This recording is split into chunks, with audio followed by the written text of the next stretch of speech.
I walked outside that morning expecting nothing more exciting than a quiet sunrise and a cup of coffee. Instead, I found an HOA Karen standing in my driveway, snapping photos of my $100 000 Dodge Charger, like she'd just uncovered a stolen government vehicle. "This car violates HOA standards," she barked without even acknowledging me. "It looks like a police cruiser. I'm calling the authorities to have it impounded." Just like that, no warning, no conversation, she decided she had the power to take my car away. And here's the part that really punched me in the gut. She had absolutely no idea who she was threatening, no idea that the suspicious vehicle she wanted hauled off belonged to a traffic cop, no idea that she had just started a battle she could not possibly win. Right there, barefoot on my driveway, I made myself a quiet promise. If she wanted a war over my car, I would give her one, and she'd regret picking this fight long before the end. Before we dive into the story, tell me where you're watching from and what time it is there, and if you've ever dealt with a crazy HOA, hit subscribe so we can see how these stories end together. I picked up my coffee from the porch railing and tried to steady my thoughts, but the peace I'd hoped for in Willow Bend Meadows had evaporated completely. When I first moved here, I thought I'd finally found a place where my work life and personal life could stay worlds apart. As a traffic cop, well, technically a traffic enforcement lieutenant, I spend my days untangling chaos on the roads, calming down angry drivers, and explaining the same 20 laws 100 different ways. By the time I get home, all I want is silence, privacy, normalcy. That's why I chose this neighborhood. Clean sidewalks, slow streets, manicured lawns. The kind of place where the biggest argument should be over whose dog keeps digging up whose garden. For the first week, I actually believed I'd found my bubble.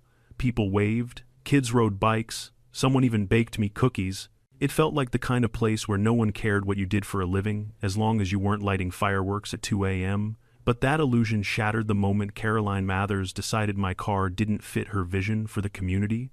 3 days after her first driveway ambush, I received a bright white envelope taped to my door. The logo at the top, Willow Bend Meadows HOA, looked like it had been designed by someone who got too excited with the calligraphy tool. Underneath it, a whole paragraph scolded me for violating the "no commercial vehicles in driveways" rule. According to them, my Charger was too official looking, and I was required to store it inside my garage immediately, which would have been great if my garage wasn't currently gutted and sitting half-finished thanks to the previous owner's brilliant idea to store fertilizer next to electrical wiring. I didn't panic. I didn't even get mad. I simply folded the letter and filed it away. HOA drama wasn't new to me, but usually I saw it from the outside, responding to noise complaints, domestic disputes, street parking arguments that escalated into fistfights. I never expected to star in one, and I definitely didn't expect a woman like Caroline. Every morning after that letter, she marched past my house right at 7:12 a.m., not 7:10, not 7:15, always 7:12, like she had set an alarm labeled "harass Mark." She never stopped, but her phone was always pointed at my car. Every evening around 6:30 p.m., she reappeared this time, pretending to water her already dead potted plants, while sneakily recording from the corner of her yard. The woman was committed. What made it even more surreal was how the other neighbors reacted. Some avoided eye contact, clearly terrified she'd shift her laser focus onto them. A few whispered warnings when she couldn't hear. Carolyn got the Petersons fined 3 times for their Christmas lights, one man muttered while walking his dog. Drove them right out of here. Another neighbor, an older woman with kind eyes, leaned in during a community barbecue and whispered, "Do not let her find a reason to escalate." Last year, she destroyed the family with the basketball hoop, said it invited unsupervised loitering. Whatever that means, I simply nodded, keeping my badge and my amusement to myself. A week after the first letter, a second one arrived. Then a third, each one thicker than the last, each containing printed photographs of my car taken from different angles, with yellow circles around the tinted windows and red arrows pointing at the antenna. The last letter said, in bold font, "Final notice before enforcement action." That part made me laugh. If only she knew how many officers, chiefs, and sheriffs I dealt with daily, and how many of them would have loved to see this situation unfold. Still, a small part of me wanted this to stop before it spiraled out of control. So I went to the next HOA meeting, hoping maybe seeing me as a calm, polite neighbor might diffuse things. It did not. The meeting was held in the clubhouse, a room that smelled like air freshener and stale resentment. I slipped into a chair in the back. Caroline strutted to the podium like she was about to argue a Supreme Court case. A projector screen lit up behind her with a title slide, "Protecting Our Community's Aesthetic Integrity." Oh boy. She clicked to the next slide, and I nearly spit out my water. It was a giant photo of my car, then another, and another. 7 different angles, each one zoomed in, as if she was documenting a rare species in the wild. Every slide came with dramatic captions: suspicious vehicle, potential law enforcement impersonation, a threat to property values. The room filled with uncomfortable shifting and strained smiles. One guy coughed so loudly I thought he might be choking just to cover his laughter. Caroline went on for nearly 20 minutes, pacing like a general preparing troops for battle. She talked about how vehicles with authoritative appearances ruin the peaceful feel of the neighborhood. She warned that if we allowed one, soon the streets would be flooded with ambiguous, government-adjacent cars. I sat silently, sipping coffee, wondering what alternate universe I'd wandered into. Finally, she unveiled her master plan, a brand new HOA rule requiring every vehicle to be submitted for board approval before being allowed to park outside. Not just commercial vehicles, every vehicle. People blinked. A couple stared at the ceiling like they were asking invisible angels for help. Caroline didn't care. She clicked to graphs. She had literally made fake graphs, showing how property values had supposedly dropped 12% since my suspicious car arrived. It was insane. Every real estate site online showed they were steadily rising, but truth wasn't the point to her. Control was. After the meeting, several neighbors approached me, apologizing on Caroline's behalf like she was a misbehaving toddler they were stuck babysitting. "Just hang in there," one whispered. "She'll get bored eventually." Unfortunately, boredom was the last thing on her schedule. 2 mornings later, I glanced out the window and froze. A tow truck sat in my driveway, the driver crawling toward my Charger with a metal hook in hand, and there she was, Caroline, arms crossed, face smug enough to power a small city. My calm finally cracked, but only slightly. I stepped outside, showed the driver my registration, and watched the blood drain from his face when he realized exactly what kind of vehicle this was. He unhooked his equipment so fast you'd think the Charger was ticking like a bomb. I wasn't told this was this kind of car," he stammered before practically sprinting back into his truck. Caroline stomped after him, shouting, "You get back here? That vehicle is unauthorized." The truck peeled out of the neighborhood so fast I could have written him a ticket. Caroline spun toward me, red-faced and shaking. "This isn't over," she hissed. "I'll call the police myself." That was the moment I knew this story was about to get far more entertaining, because the day she called the police was the day she would learn exactly who she'd been messing with. If I thought Caroline's obsession had reached its peak with the tow truck, I severely underestimated her capacity for dramatic escalation. Most people, after being publicly embarrassed by a fleeing tow driver, might dial things back, maybe take a day or two to reevaluate their life choices. Not Caroline Mathers. She seemed to interpret the event as a personal challenge, an invitation to dig deeper, push harder, and prove to the entire neighborhood that she, and she alone, controlled Willow Bend Meadows. The very next morning, she began what the neighbors later nicknamed Operation Neighborhood Clean Sweep. At 6:45 a.m., she marched down the street with a clipboard in hand, scrutinizing each driveway with the intensity of a detective hunting for contraband. She took photos of bicycles left slightly askew, trash cans positioned an inch too far from the garage, and a garden gnome she deemed too tacky for community standards. But she always ended at my driveway. My Charger gleamed under the early sun, freshly washed, polished, spotless. It probably made her blood boil even more. She snapped a dozen photos, muttering something like, "Unacceptable, disgraceful, who does he think he is?" I could have answered that last part easily, but watching her spiral was becoming its own entertainment. Later that day, an email blast hit the entire neighborhood. Subject line, "Urgent, community safety concerns." In the message, Caroline detailed the presence of a mysterious law enforcement-style vehicle, warned residents of potential impersonation risks, and reminded everyone that the HOA board was taking immediate action to restore order. Apparently, that action meant unleashing another round of violation notices. 3 more letters arrived for me that week. One claimed my car's antenna was military grade and therefore prohibited. Another accused me of maintaining an intimidating presence. The most ridiculous one warned that my tinted windows created an atmosphere of uncertainty and fear. I laughed so hard reading that, I spilled coffee on the floor. But not everyone was laughing. My next-door neighbor, Mr. Henley, a sweet widower who mostly kept to himself, pulled me aside one afternoon as I collected my mail. "She's targeting you because she can't control you," he whispered, glancing nervously toward her house. "That woman thrives on power. Don't let her scare you off. We like you here." "Thanks," I told him. "Trust me, I'm not going anywhere." Truth be told, I was curious, morbidly curious how far she would take this. Most HOA Karens stop at letters and warnings. Maybe a heated meeting or two. Very few escalate to full surveillance. Caroline was in the latter category. That weekend, I walked outside to find her sitting in a lawn chair, positioned strategically in her front yard, angled directly at my house. She didn't even pretend to hide her intentions. In her lap was her phone, recording. She typed quickly, documenting every move I made like some suburban secret agent. The neighbors peeked through curtains, whispering. One guy across the street mouthed, "She's lost it." Before closing his blinds, word spread quickly. Soon, everyone on our block referred to her setup as Mather's Command Center. Caroline, of course, acted as though she was single-handedly safeguarding the community from danger. Every day, she logged my comings and goings, what time I started the car, when I opened the door, whether I looked in her direction. I swear, if I'd sneezed too loudly, she would have added it to her notes as disruptive respiratory behavior. But the real show came 3 days later. I was sitting inside finishing paperwork when I noticed a patrol car rolling slowly down our street.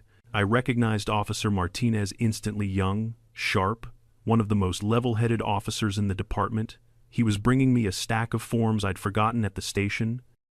Standard procedure, nothing unusual.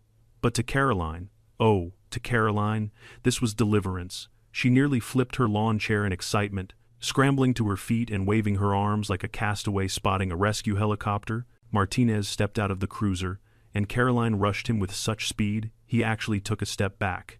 "Officer, officer, thank goodness you're here," she cried. "There is a suspicious vehicle in this community. Highly suspicious, intimidating. It must be removed immediately." She pointed dramatically at my Charger, practically shaking with righteous fury. Martinez met my eyes over her shoulder. I gave him the tiniest nod, permission to play along. His expression didn't change, but I could see amusement flicker in his eyes. "I see," he said politely. "And what exactly is the concern with the vehicle?" Caroline launched into a 20-minute lecture about property values, safety, law enforcement impersonation, and how our peaceful neighborhood cannot tolerate such disruptive displays. She spoke as though she was delivering the State of the Union, complete with hand gestures and dramatic pauses. Martinez listened with saint-like patience, occasionally glancing at me to make sure I wasn't busting out laughing. Finally, as Caroline thrust her phone into his hands to show him photos she'd taken, he cleared his throat. "Ma'am," he said firmly, "I'm familiar with the owner of that vehicle." Her eyes widened in triumph. "Excellent. Then you know why it needs to be impounded." Martinez shook his head. "No, ma'am. What I mean is, this vehicle is registered to a law enforcement officer." Caroline froze. She looked back at me, standing calmly on my porch. Arms crossed, then back at Martinez. A real one," she whispered. "Yes, ma'am," he replied. "A real one." The silence was delicious. Her face contorted, first confusion, then disbelief, then something dangerously close to panic. But the embarrassment hadn't fully hit yet. That part would come later. That afternoon, she escalated again. Apparently, she had spent the entire evening crafting a full PowerPoint presentation for the next HOA meeting. When Thursday rolled around, I slipped into the clubhouse once more, choosing a seat in the back. The projector flicked on, revealing the title slide, "Safeguarding Willow Bend Meadows from Unauthorized Vehicles." It was even more dramatic than the last presentation. She clicked to the next slide, and my car appeared again, bigger, zoomed in, circled, highlighted, every angle, every close-up. Every glossy inch of my Charger was displayed like an exhibit in a trial. This vehicle, she announced with theatrical disgust, has created fear, confusion, and a hostile environment. It is a threat to our peaceful community. A man near the front snorted, trying and failing to suppress laughter. Caroline pressed forward undeterred. She unveiled charts, fake charts again, claiming a steady decline in community morale since my aggressive vehicle arrived. She proposed a new board rule requiring all residents to submit their vehicles for approval directly to the HOA. Meaning her, the room erupted into murmurs.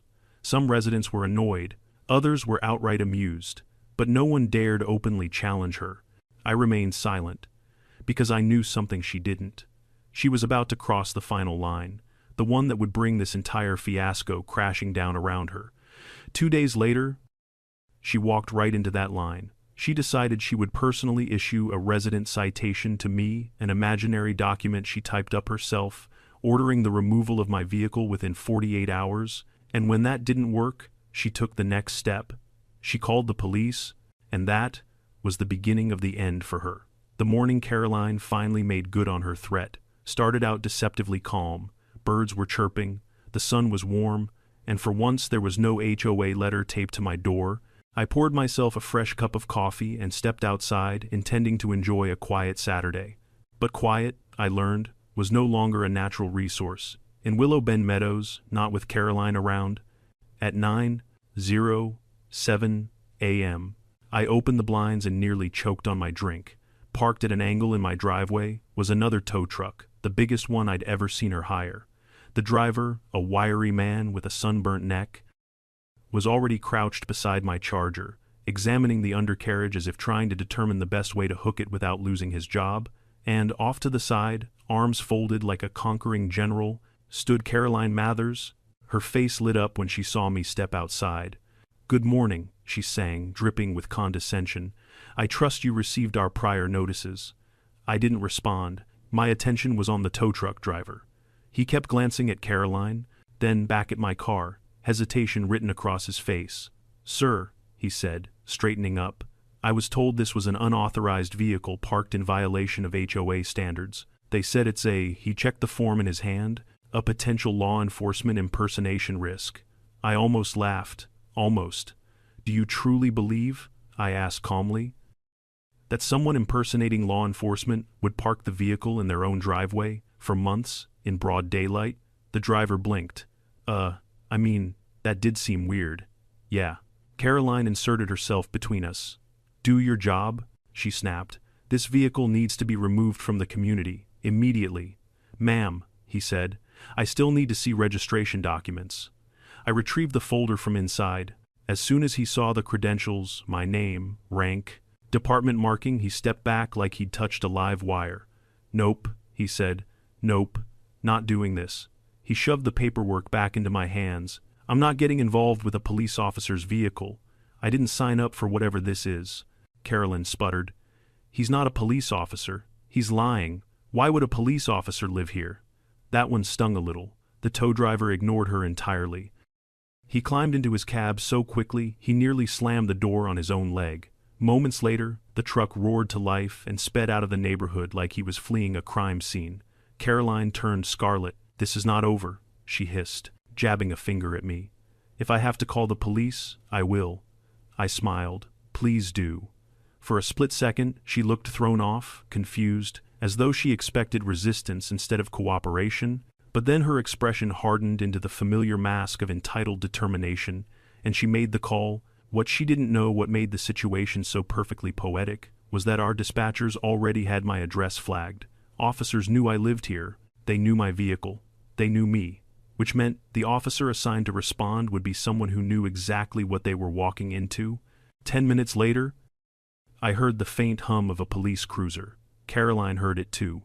She straightened her posture, smoothed her hair, and plastered on a self-satisfied smile so wide you'd think she'd just won the lottery. The cruiser turned the corner. Caroline waved both arms wildly, beckoning the poor officer like she was summoning a taxi in the middle of Times Square. He parked along the curb, and the door opened. Out stepped Officer Ryan Keller. Perfect. Keller was one of the sharpest patrol officers we had, professional to the core. But he also had a sense of humor, and he knew exactly who I was. Caroline sprinted toward him before he could even shut his door. "Officer, Thank goodness you're here. This man," she jabbed her finger toward me like she was identifying a global fugitive, "has a police-style vehicle illegally parked on this property. He has ignored every HOA notice, every citation, every order to remove it. I want it impounded right now." Keller blinked slowly, glancing from her to me. "Is that so?" he asked. "Yes," Caroline continued. "He is impersonating law enforcement. I fear for the safety of our residents." Keller nodded thoughtfully. "I see." He spoke with the tone of someone examining a child's drawing while searching for the right level of polite praise. Caroline thrust her phone toward him. "I have proof, photos, videos, time-stamped documentation of his violations." Keller looked down at her screen, scrolling once or twice, then looked up at me with raised eyebrows. I shrugged. "She's been very dedicated." He cleared his throat, straightened his uniform, and addressed her with the seriousness of a man about to deliver life-changing news. "Ma'am," he said firmly, "I'm familiar with the owner of this vehicle." Caroline leaned in triumphantly. "Wonderful. Then impound it immediately." Keller's lips twitched. "No, ma'am, that's not what I meant." She froze. Keller turned toward me and saluted lightly. "Good morning, Lieutenant Delaney." The silence that fell over Willow Bend Meadows could have swallowed the entire street. Several neighbors had gathered by then, some pretending to garden, some pretending to check mail, some not even pretending anymore. Phones were out, cameras rolling. It was an audience, and they knew a show-stopping twist when they saw one. A full 5 seconds passed before Caroline's brain processed what she'd just heard. "Lieutenant," she whispered, You're a police officer." "Not just a police officer," Keller said almost cheerfully. "He's our traffic enforcement lieutenant, the reason half your neighborhood speeds less than they used to." The neighbors burst into whispers and muffled laughter. Caroline's complexion shifted through a spectrum of shades, white, pink, red, and finally a deep crimson that belonged on a fire truck. But, you let me send all those notices," she stammered. "You let me call a tow truck. You seemed passionate," I replied with a shrug. "Didn't want to interrupt your hobby." Someone across the street actually clapped. Another cheered. Mr. Henley leaned against his mailbox, laughing so hard he had to wipe away tears. Keller tried. He really tried to stay professional, but even he cracked a smile.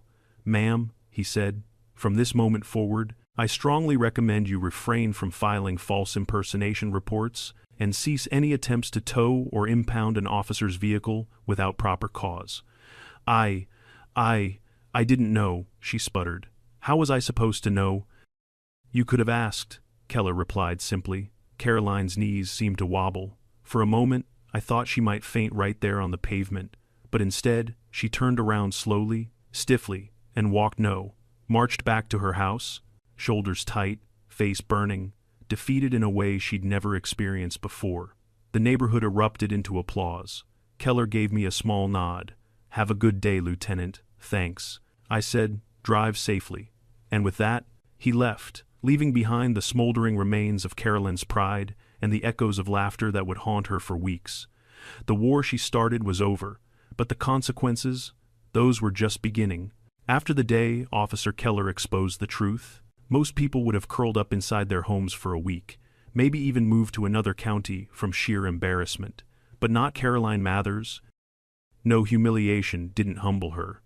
It transformed her into something else entirely, a hurricane of denial. For 2 full days, she didn't leave her house. Curtains stayed drawn, no morning surveillance walk-bys, no passive-aggressive watering of her dying plants. The street felt unnervingly calm, like the eye of a storm quietly gathering strength. On the 3rd day, the storm hit, at 7:00 a.m. sharp. Just as I stepped out to grab the newspaper, her front door flew open. Out marched Caroline back straight, chin high, dressed in full HOA battle armor, pastel blazer, clipboard, oversized sunglasses, and a pen tucked behind her ear like she was preparing to write citations for the whole world. She walked directly toward me, heels stabbing the sidewalk. "We need to talk," she announced. I didn't move. "Morning, Caroline." She inhaled sharply, trying to regain the authority she'd lost so spectacularly. "I spoke with the HOA board," she said, "and contrary to what you may believe, your rank does not exempt you from community regulations." I sipped my coffee. "I never claimed it did." She faltered for half a second, just enough to break her rhythm, then continued. "You're Automobile, she said, as if the word automobile pained her, is still in violation of aesthetic standards. Even if you are, she made air quotes, a traffic lieutenant, it remains inappropriate for display. Inappropriate is not the same as illegal, I replied. It lowers the curb appeal, she insisted. Maybe to you. Her jaw clenched. For a moment, I thought she might try to rip the badge off my chest, just to prove something. Instead, she pulled a paper from her clipboard and thrust it forward. This is a petition, she declared. To impose mandatory garage storage for specialized vehicles, I have already collected 14 signatures. I glanced at the sheet. 12 of the signatures belonged to the same person, her. She'd just varied the handwriting slightly. 2 more were from her closest HOA board allies, who probably signed it to make her stop talking. Caroline, I said gently, I can't put my car in the garage yet. You know this? You've seen it under construction. That is not my concern. Solve it. I stared at her. By your logic, you'd rather I park it somewhere unsafe. If that's what it takes to restore the neighborhood's image, yes. And that was the moment I realized something important. Caroline didn't just want me to comply. She wanted to win. She wanted power restored, her pride repaired, her influence unquestioned. Embarrassment hadn't taught her anything. It had just made her desperate. The petition stunt was only the beginning. Later that afternoon, I found her talking to a group of neighbors in hushed voices near the mailbox cluster. When I walked by, they scattered like startled birds. Caroline stayed, meeting my eyes with a tight smile. Just explaining our community's concerns, she said. I asked. Many residents are uncomfortable with the presence of your vehicle. Behind her, Mr. Henley shook his head vigorously, mouthing, No, we're not. Carolyn didn't notice.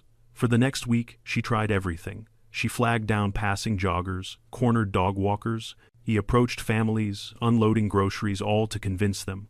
My car posed some mysterious threat to the sanctity of property values. But the more she pushed, the more resistance she met. People were tired of being policed, tired of being watched, tired of pretending to agree with her to avoid becoming her next target. I saw the shift happening in real time. Neighbors who once avoided eye contact stopped to chat with me. A few apologized for the chaos. One woman brought over a batch of banana bread as a peace offering from the rest of us. Caroline noticed these interactions, and it infuriated her.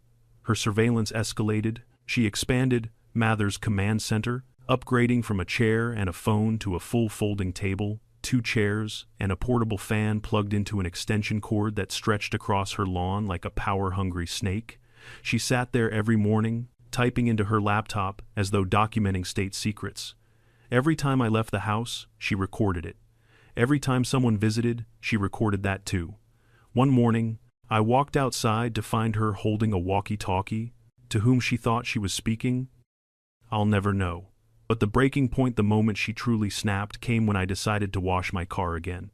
It was an innocent Saturday morning, sun bright, forecast clear, coffee strong. I rolled out the hose, popped open the bucket of suds, and started scrubbing the charger. I'd barely finished the roof when her chair scraped loudly across the pavement. She stomped toward me with her phone already recording. What do you think you're doing? She demanded. I blinked. Washing my car? On my property? This is inappropriate activity, she shrieked. Many things could be considered inappropriate: rudeness, trespassing, staging a miniature surveillance operation, but washing a car? How? I asked. She thrust the phone closer. This vehicle should not be displayed. You are deliberately provoking the community. I'm cleaning it. You are showing off. I wrung out the sponge. Caroline, go home. That did it. She began rattling off every imaginary rule violation she could conjure. I am the HOA president. I can cite you. I can fine you. I can have your vehicle removed if you refuse to comply. I will make this neighborhood peaceful again. By now, half the block was watching. Windows slid open, curtains twitched, phones lifted. Caroline, so lost in her tirade, didn't see any of it. You will never win this, she snarled. I have authority here, and if you won't respect the rules, I'll get the police involved again. This time, they will impound that car. I leaned against the hood, arms crossed, letting her rant, letting her say every outrageous thing she needed to say. And that's when the universe decided the scene wasn't dramatic enough. A police cruiser turned the corner. Not speeding, not with sirens, just casually rolling down the street like it belonged there. But to Caroline, it was a cavalry charge. She spun around, gasping, her fury melting into exhilaration. "Yes!" she yelled. "Finally, someone who will enforce the rules." She sprinted toward the cruiser, waving both arms. Behind me, neighbors held their breath, because everyone knew what she didn't. You can only call the police on a traffic cop so many times before the punchline hits. Caroline's triumphant march toward that cruiser would become neighborhood legend, and the moment Officer Johnson stepped out of the car, everything she believed about her power, her authority, and her control over Willow Bend Meadows was about to crumble for the second and final time.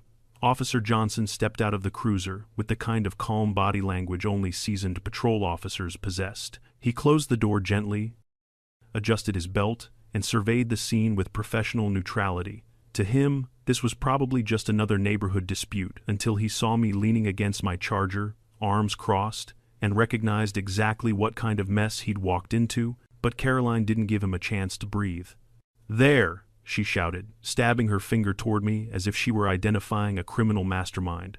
"That's the man. That vehicle is a violation of HOA standards, a danger to community aesthetics, and a clear impersonation of law enforcement. I need it impounded immediately." Johnson blinked once, slowly, the way an officer does when they're trying to process whether they've stepped into a sitcom. "Ma'am," he began politely, "I'm going to need you to slow down and—" "No," she barked. "You need to act. He's been flaunting that monstrosity in our neighborhood for months. Breaking rules, ignoring citations, harassing residents with its presence." I raised an eyebrow. "Harassing residents with its presence? Don't speak," she snapped. A ripple of murmurs spread among the watching neighbors. They were recording openly now. No more pretending to garden or fetch mail. This was entertainment. Officer Johnson cleared his throat. "Why don't we talk to the homeowner first?" Caroline scoffed. "Homeowner? Impersonator? You mean? You should have arrested him months ago. I've documented everything." She shoved her phone into Johnson's hands before he could refuse. He held it gingerly, scrolling through photo after photo of my car, each one taken at the same angle. At absurdly close range, as if she'd crawled onto my windshield, Johnson stifled a laugh. "And you want this vehicle impounded?" he asked. "Yes," she shouted. "He is pretending to be a police officer." At that, I nearly choked. Johnson handed her phone back and walked toward me. He kept his voice low. "Lieutenant, morning." I nodded. "Morning, Johnson." Caroline's head whipped around so fast her sunglasses nearly flew off. "Lieutenant," she whispered. "What did he say? Did he say—" "Lieutenant." I straightened up and walked toward the two of them, taking my sweet time. The neighbors leaned in collectively, as if watching the climax of a season finale. Officer Johnson decided to end the suspense. "Ma'am," he said clearly, "this is Lieutenant Mark Delaney of the Willow County Traffic Enforcement Division." If silence were a physical thing, it would have dropped from the sky and flattened Caroline right where she stood. "You," she stammered. "That's impossible. Why would a lieutenant live here?" I shrugged. "Affordable mortgage." Johnson cracked a smile and coughed to hide it. Caroline's jaw opened and closed like a malfunctioning puppet. But your car is... You can't just... Why didn't you tell me?" "You never asked," I said. Her face twisted. "You let me send all those notices, you let me issue citations, you let me hire tow trucks, and you let me wash my car in peace until today," I replied. "Seems fair." A burst of laughter erupted from the crowd. Someone clapped. Someone else yelled, "Tell her again." "Even Mr. Henley yelled, "We've been waiting for this moment." Johnson cleared his throat, trying desperately to stay professional, and addressed Caroline. "Ma'am, filing false reports, attempting to tow a police vehicle, and harassing a law enforcement officer are serious offenses. I'd strongly advise against any further action." "But I was enforcing the rules," she protested weakly. "HOA rules don't override state law," Johnson said, "or reality." Her shoulders slumped, her clipboard dangled from limp fingers. She looked like a queen whose castle had just been bulldozed. She turned toward me, voice barely above a whisper. "Why didn't you just tell me who you were?" "Because," I said simply, "I wanted to see how far you'd take it, and now I know." Her sunglasses finally slipped off her hair and fell into the street.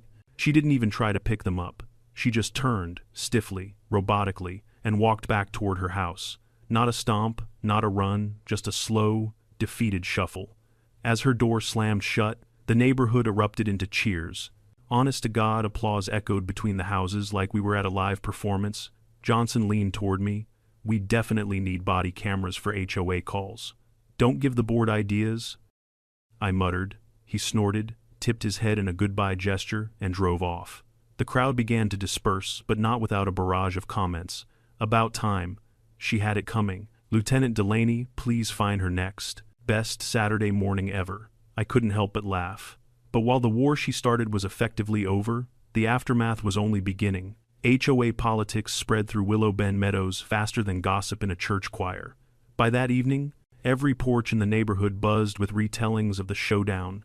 I overheard one couple recounting the story to their visiting friends. They reenacted the whole scene with dramatic gestures. She told him she'd impound a cop's car. The husband gasped. A cop? On his own driveway? No, his wife exclaimed. Did she really? Oh yes, he said. And then, boom. Officer Johnson said, "Good morning, Lieutenant," and Caroline turned redder than a tomato.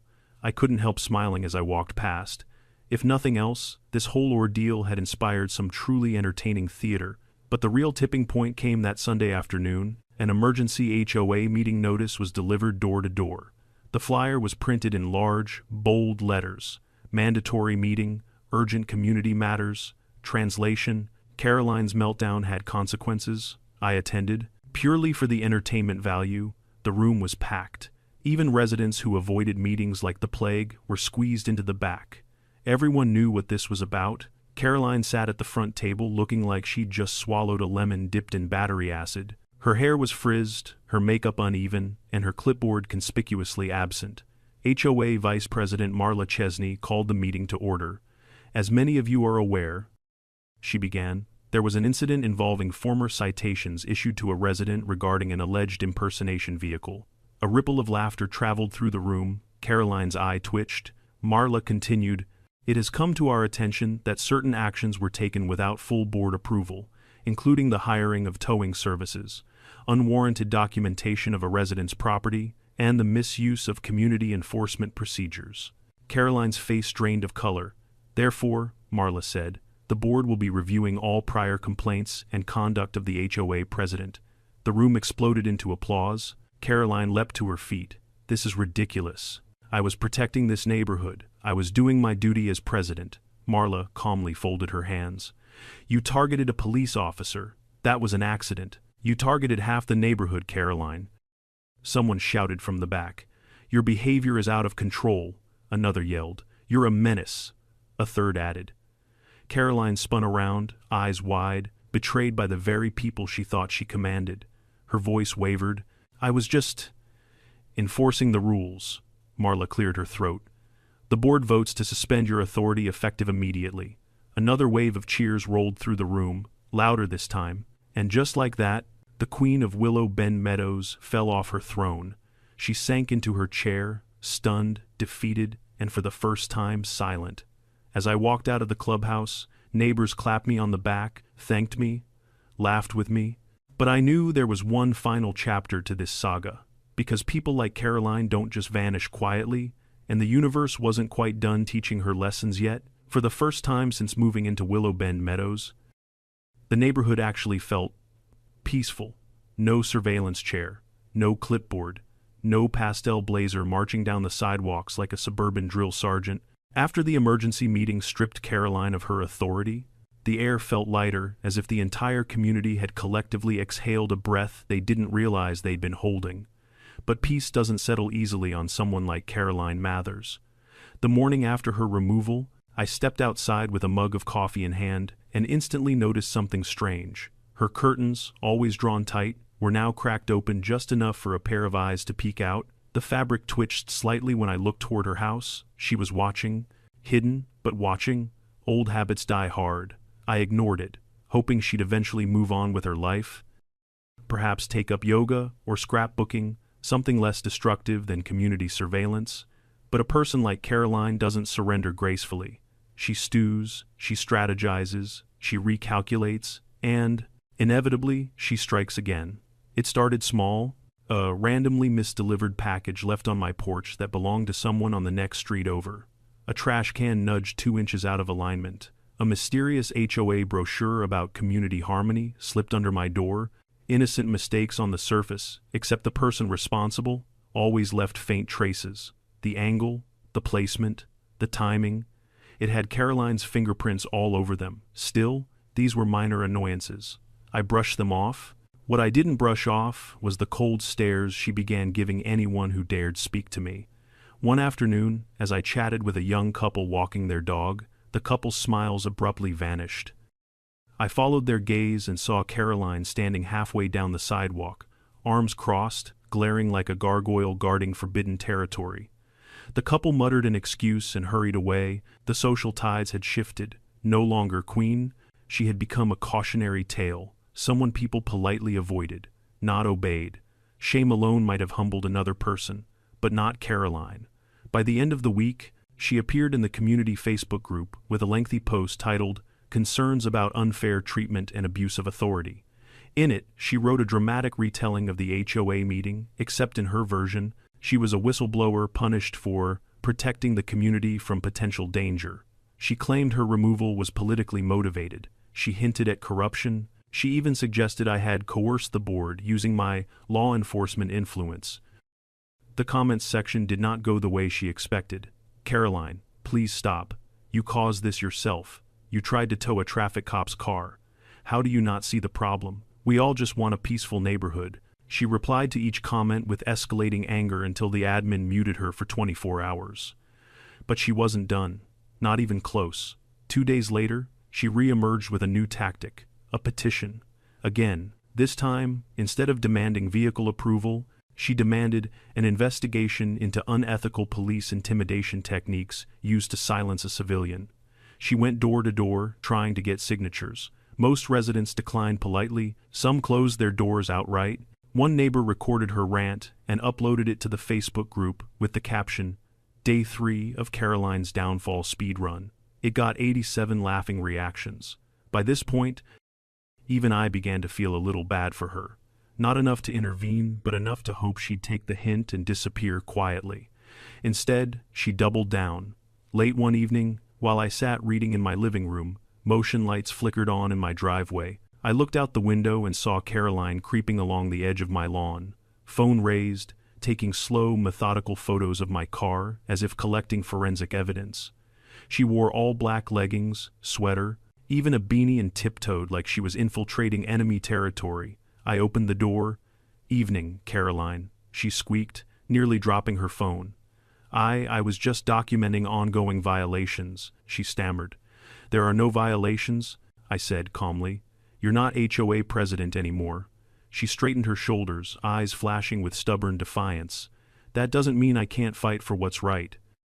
"You're trespassing." "No, I'm..." "Caroline." I stepped closer. "Go home."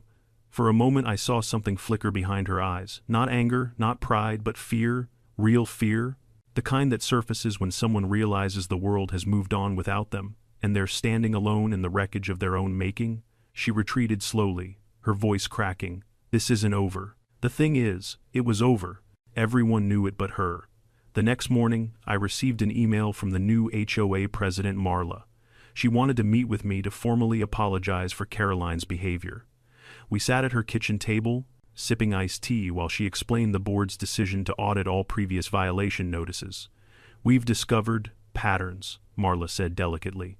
"Abuse of authority, selective enforcement, retaliation." "I'm not surprised," I replied. "It gets worse." She created a database of residents she labeled risk factors. I choked on my drink. She made a blacklist. Marla nodded grimly. "Your name is..." Bolded. I wasn't sure whether to laugh or be offended. "Look," she said gently, "we can't fix everything overnight, but I want you to know we're trying, and if you ever feel unsafe because of Caroline, please tell us. I can handle myself," I assured her. "But thank you." As I walked home, I couldn't help feeling that the storm was finally breaking up, its power fading, its thunder softening into distant rumblings. But Willow Bend Meadows had one last twist to deliver. A week after her midnight surveillance stunt, Caroline's SUV tore down our street far faster than the posted 20 miles per hour speed limit. She screeched into her driveway, slammed her door, and darted inside without looking at anyone. 2 hours later, her mailbox clattered shut as she retrieved a small white envelope. I knew the envelope style instantly. A traffic citation. Karma, it seems, has a sense of humor. The next morning, she marched into the traffic department, building my building, clutching the ticket like it was a personal attack from the universe. I was finishing reports when I heard the unmistakable sound of her voice echo across the lobby. I demand to speak to someone in charge. This ticket is unjust. An officer poked his head into my office. Lieutenant, you might want to see this. I stepped into the lobby. Caroline froze. Her jaw dropped. The color drained from her face. I offered her the most polite smile I could manage. Hello, Caroline. How can I help you today? She didn't speak for a full 5 seconds. Then, very quietly, she whispered, Of course. Why? I took the ticket from her trembling hand and processed it with complete fairness. No special treatment, no added sting, just the law. When she left, she didn't yell, she didn't argue, she didn't even glare. She just walked out the door with a strange, humbled silence. For the first time since I'd met her, she seemed human, and maybe, just maybe, she'd finally learned something. For days after the ticket incident at the traffic department, Willow Bend Meadows existed in a kind of uncertain calm, like everyone was waiting to see what version of Caroline would re-emerge, the tyrant who ruled with a pastel blazer and a clipboard, or the humbled woman who had walked out of my office with quiet resignation. Even I didn't know which one to expect. But something had changed in her. For the first time since I moved to the neighborhood, Caroline didn't stare me down from behind her curtains. No more surveillance chair, no more pacing the sidewalk with her phone camera poised like a weapon. Her house became strangely quiet, lights on at night, blinds half open during the day, but no activity. Neighbors exchanged whispers about her absence, unsure whether to be relieved or concerned. A few residents even came to my door just to update me. Her car hasn't moved in 3 days. She didn't come to the gardening club. She walked right past me and didn't correct the placement of my trash bin. I almost fainted. Everyone had an opinion, but nobody had an answer. It wasn't until the following Saturday morning that I finally saw her again. I was fixing a loose board on my fence when her front door opened. She stepped out, slowly, cautious, almost timid, and paused on her porch, like someone taking in sunlight after being underground. She didn't glance at my car.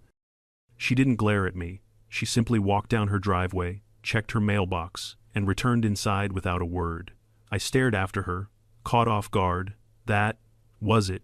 No drama, no accusations, no sudden declaration of a new HOA committee designed specifically to audit the vehicular compliance of property exteriors. It seemed impossible, and yet it was real. The neighborhood, sensing the shift, began breathing again. Children played outside without her critiquing their chalk drawings. Families took walks without her timing the length of their conversations. People watered their lawns without worrying. She'd lecture them about water pressure ratios. The change was subtle at first, but within a week, Willow Bend Meadows felt like a community again, instead of a kingdom. And against all odds, life began to return to normal. One afternoon, I found myself sitting on my porch, sipping iced tea and watching the sunset paint the houses orange. A few neighbors waved as they walked by. Someone's dog barked playfully across the street. A group of kids rode their scooters past my driveway, one shouting, "Hey, Mr. Delaney," before speeding off. For the first time since moving here, I felt at home. But as peaceful as things seemed, I knew the story wouldn't truly end until the neighborhood and Caroline faced what came next. That moment arrived during the next official HOA meeting. The clubhouse was packed, word had spread quickly. The board was ready to reveal the results of the internal audit they had launched into Caroline's prior conduct. The audit had examined every violation notice, every fine, every record she had kept, many of which she had written by hand. Apparently unwilling to trust even her own board members, Marla, the new HOA president, stood at the front with a stack of papers so thick it looked like a college thesis. "Thank you all for coming," she said. "We've completed a thorough review of the actions taken by the former HOA president, Ms. Mathers." A murmur spread through the room. All eyes drifted to Caroline, who sat stiffly in the second row, hands clasped in her lap. She looked smaller, somehow still proud, still upright, but not burning with the same fervor she once wielded like a weapon, Marla continued. We discovered that many of the citations issued were not only unjustified, but targeted. She paused for emphasis. Targeted at specific residents, often without cause. A few heads turned toward me. We also found evidence of selective enforcement, harassment, and fabrication of community complaints. In at least 9 cases, Ms. Mathers filed violations under false names. A gasp rippled through the room. One neighbor whispered, "I knew my cousin Sarah didn't actually report my welcome mat." Marla sighed.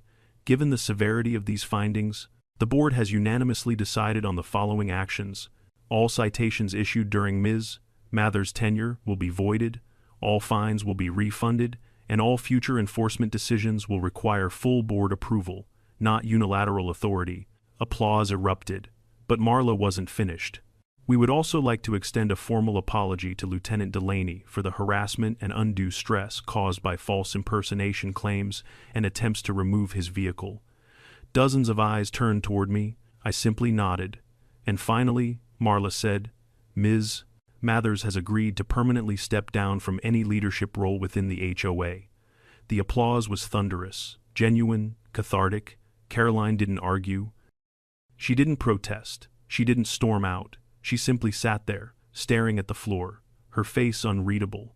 For the first time, she seemed to understand the magnitude of the damage she had caused, not just to me, but to everyone around her. After the meeting ended, residents gathered outside the clubhouse, chatting happily, relieved the chaos was finally behind them. That's when I saw her. Caroline stood alone near the walkway, holding a small folder against her chest. She wasn't glaring at anyone. She wasn't demanding control. She wasn't even pretending to be unfazed. She looked tired. As I stepped past her, she spoke without raising her eyes. "Lieutenant Delaney," I paused. "Yes, I wanted to say I'm sorry." The words were soft, but heavy, like they cost her something to release. "For what exactly?" I asked gently. She swallowed. "For all of it, the letters, the meetings, the accusations. I wasn't handling things well." I nodded slowly. "I appreciate the apology." She looked up then, and for the first time since I had met her, there was no fire in her eyes, no defensiveness, no superiority, just a woman who finally realized the consequences of her actions. "I hope," she said quietly, "that someday this neighborhood will remember me for something else." "That's up to you," I replied. She gave a small, sad smile. "I know." She walked away, shoulders slumped, but lighter somehow. As I headed home, I realized something important. Justice isn't always about punishment. Sometimes it's about truth finally being acknowledged. Sometimes it's about the community healing. And sometimes it's simply about people becoming better versions of themselves after being forced to face their worst. The next time I saw Caroline was at the grocery store a few weeks later. She noticed me first, and instead of ducking away or pretending not to see me, she gave me a small, respectful nod. And I nodded back. Not friends, not enemies, just neighbors. And for Willow Bend Meadows, that was more than enough. Stories like this always remind me of something simple but often forgotten. Authority without humility becomes a weapon, power without empathy becomes destruction, and pride, when left unchecked, can turn even a quiet suburban street into a battleground. But the opposite is also true. Communities thrive when people listen, when they admit mistakes, when they choose fairness over ego and respect over control. Sometimes the greatest lessons come wrapped in embarrassment, but they still offer us a chance to grow if we're willing to learn. So tell me, have you ever faced an HOA nightmare like this? Share your own story in the comments, and don't forget to subscribe so you never miss how these battles unfold, and how they end with the justice they deserve.